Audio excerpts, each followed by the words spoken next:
Talented people don't achieve as much success as they could, unfortunately, because they sit back on their talent and never learn to work hard. That's what happened to Michael Jordan when he first started playing basketball.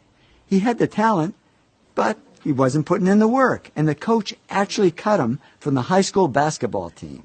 Boy, that was a wake-up call. He says, I was very disappointed. I started working on my game the day after I was cut. And he soon became the hardest working player in basketball.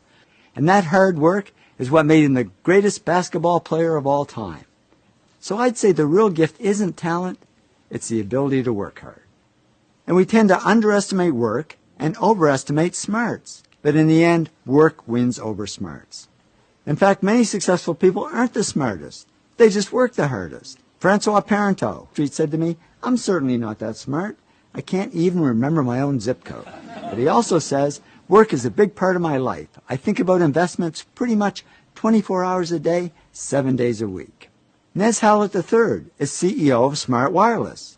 And I thought that's ironic, because he told me he's not that smart. He says, I graduated from high school with a C average and college with a C- average. How did he do it? He said, if you're going to be successful at anything, the key thing is to work hard. Thomas Stanley studied hundreds of millionaires, and he discovered most millionaires weren't A students, didn't score high on tests, and teachers didn't think they'd ever succeed.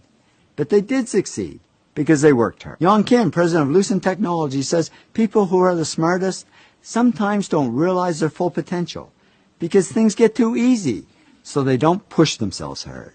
The bottom line is, whether you're smart or not, whether you're talented or not, just keep working.